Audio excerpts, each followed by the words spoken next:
The dark truth about living forever. It's not what you think. If I told you right now that you could live forever, what would your first reaction be? Relief? Excitement? Maybe even a surge of power, like you'd beaten the final boss of life. After all, death is the ultimate deadline, or the great limiter. The thing we've feared, fought, and fantasized about overcoming since the beginning of civilization. So when we talk about immortality, whether through technology, medicine, or supernatural means, it feels like we're talking about the ultimate life hack, the final flex. But that's only because we haven't thought deeply enough about what forever really means. We haven't asked the hard questions, the quiet, unnerving ones, the ones that whisper, what happens to meaning when there's no end? Or what if death isn't the enemy, but the architect of everything you value? Let's set up a thought experiment. Imagine you wake up tomorrow and discover that you can no longer die. No disease, no aging, no accidents. Eternal youth, eternal health. The world is still the same, but you've stepped outside of nature's final law. At first, it would feel exhilarating. You'd take risks, explore, indulge. You'd stop worrying about time running out. You'd stop counting birthdays. But eventually something subtle would start to shift. You'd notice that the people you love are still mortal. You'd watch them age, decay, and disappear again and again. And every connection you form would carry the same sentence: you'll stay, they'll go. Over time, that grief compounds. It builds, not like a wave, but like a weight. And you begin to realize that forever doesn't just mean more life, it means more loss. Click subscribe to this channel to get more topics you love. But it gets deeper than that. Because the real problem with living forever isn't just what happens to others, it's what happens to you. The human mind, as we know it, is built for finitude. We are wired for urgency, for longing, for striving, because we know we don't have forever. Your dreams matter because you might not reach them. Your relationships matter because they won't last forever. Your time matters because it's limited. But remove the limit, and you remove the pressure. Remove the pressure, and you risk removing the meaning. You stop asking, what should I do with my time? And start asking, what should I fill my time with? That's a quiet but devastating shift. Because purpose comes not from having endless time, but from choosing how to spend the time you have. Now, let's go even further. If you lived for 100 years, you'd see the world change politically, technologically, culturally. If you lived 1,000, you'd see civilizations rise and fall. If you lived 1,000,000, you'd watch continents shift, languages die, stars explode. Eventually, you would outlive every identity, every value system, every tradition. You'd become a stranger to every era. And here's the terrifying part: the longer you live, the less human you become. Not biologically, existentially. Because humanity is built on shared experience, on shared mortality. And the immortal doesn't just outlive others, they outlive belonging. Would you still feel joy after seeing the same sunset 1,000,000,000 times? Would you still feel awe? Curiosity? Would you still care? Or would you become numb, like a ghost trapped in time, watching but not participating, existing but not living? These are not sci-fi questions. These are philosophical detonations. Because they reveal something most people never consider. Maybe it's not death that makes life tragic. Maybe it's death that makes life precious. And this brings us to an uncomfortable thought. What if immortality robs life of its narrative arc? Every great story needs an ending. Without one, the story wanders. It loses cohesion. It becomes noise. In the same way, our lives gain meaning precisely because they end. Because we can't do it all. Because we must choose. Because we have to say goodbye. Immortality removes the need to choose. It turns life into an infinite scroll.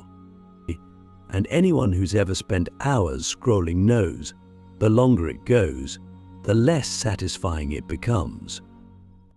But what if we could design immortality differently? What if we could upgrade the mind, expand our sense of meaning, rewrite our emotional software to handle eternity? That's the transhumanist dream. But here's the twist. If you change the mind so much that it can handle eternity, is it still you? Or have you become something else entirely? Something post-human. Something that remembers being you like we remember being a child, dimly, distantly, not quite real? So now the question isn't just could you live forever, but should you? And if you did, would it still be you doing the living? These are the questions that tech billionaires don't ask when they chase eternal life. These are the questions most people avoid because they force us to confront what we're really afraid of, not death, but insignificance. Not the end, but the idea that even with infinite time, we still might not find what we're looking for. So let me ask you right now, would you really want to live forever? And if your answer is yes, what exactly are you hoping to escape? The clockless prison, why time without death becomes a curse of infinite drift. Imagine a world where time never runs out. No ticking clock, no looming deadlines, no final breath waiting at the edge of every decision. At first, it sounds like paradise. No pressure, no fear, no urgency. But sit with that idea a little longer, and something starts to feel wrong, uneasy. Like a dream that turns into a nightmare once you realize you can't wake up. That's the hidden trap of immortality. It doesn't just stretch your life, it unmoors it. It pulls up the anchor of time that gives your life weight, direction, and meaning. You don't gain freedom, you lose gravity. Let's think about what time really does for us. Time doesn't just move us forward, it moves us towards something. That toward is what creates momentum. You work hard because you know opportunities are limited. You love deeply because you know the people around you won't be here forever. You create, struggle, strive because there's a sense that this moment matters, that it's rare, that it's slipping away. Mortality is the silent metronome ticking behind every meaningful thing you've ever done. Without it, life doesn't feel more open, it feels empty. In a clockless existence, days blur together, choices lose their edge. You stop asking, what's worth doing now? Because you can always do it later. But later becomes a black hole that swallows intention. And slowly, without even realizing it, you start to drift. Not dramatically, not tragically, just endlessly. Like a boat with no destination, no wind, no map. The surface looks calm, but the soul is starving. Because the truth is, we don't just need time, we need urgency. We need the sacred pressure of the finite to spark action, to birth meaning, to make now feel alive. This is the paradox. Immortality promises more life, but it threatens the very structure that makes life feel alive. The structure of beginning, middle, and end, of risk and reward, of loss and renewal. Take away the end, and the middle stretches on forever. Eventually, it becomes noise. You lose the contrast that makes joy shine. You lose the scarcity that makes love sharp. You lose the deadlines that push dreams into motion. Now ask yourself, what would you actually do with forever? Travel? Learn new skills? Fall in love 100 times? Sure, for a while. But eventually you'd run out of novelty. Even the most exciting things become mundane when repeated for centuries. And without the arc of aging, you don't grow in the same way. Every phase of life, childhood, youth, adulthood, old age, carries emotional transformations, the lessons, wisdom. Immortality flattens that curve. It turns life into a loop, not a journey. And here's where it gets darker. Eventually, the immortal mind faces an existential fatigue that mortals never experience. Not boredom, not depression, something deeper, meaning erosion. When every experience becomes possible, every experience becomes replaceable, interchangeable, disposable, and when nothing has to end, nothing needs to be cherished. That's the curse of infinite drift. You don't just lose your fear of death, you lose your sense of direction. And without direction, identity collapses. Let me ask you something that might sting. Would you still value your memories if you had 1 billion more to come? Would you still cry at a goodbye if you knew you could have infinite hellos? Would you still treasure a sunset if you knew you'd see 1 trillion more? That's the haunting truth. No one tells you about immortality. It doesn't just change your relationship with time. It changes your relationship with everything. So maybe death isn't the villain in this story. Maybe it's the silent architect of meaning, the invisible frame around the masterpiece, the gravity that pulls us into life, not away from it. Maybe the real tragedy isn't that we die, but that we've come to see death as an enemy instead of the force that gives every moment its pulse. If you lived forever, would you still be you? Or would you become a ghost alive in body, but drifting through time, unanchored, untouched, and eventually unknown even to yourself? The immortal's loneliness, how eternal life dismantles love, identity, and the human soul. If there's one thing almost every human longs for more than success, more than wealth, even more than happiness, it's connection. To be seen, to be known, to be loved. And we often imagine that with more time, more chances, more years, that connection could only grow deeper, that stronger. Endless time with the people we love sounds like a beautiful dream. But immortality true, unending life twists that dream into something else entirely. Because while it promises more moments, it slowly erodes the very foundation of love, identity, and what we call the soul. Immortality doesn't just outlast others, it outlives intimacy. Love, in its most powerful form, is rooted in shared vulnerability and in the knowledge that every moment matters because it won't last. That this conversation, this embrace, this laughter across the table is finite, fragile, and that's what gives it weight. That's why we hold people close, because we know they can slip away. But in a world where you don't die and they do, every bond becomes temporary. Every love becomes a countdown. You don't just grieve once, you grieve forever. And the more you love, the more you lose. Again, again, again. Now imagine the slow corrosion that causes inside you. At first, maybe you try to love as fiercely as ever, maybe even more. But after the 3rd, the 10th, the 100th farewell, something inside begins to retreat. You start to protect yourself from the inevitable. You pull back emotionally, spiritually, because love, when you're immortal, is not connection, but It's exposure. It's a wound that never heals. And over time, you begin to ask yourself, why attach at all when everything slips away?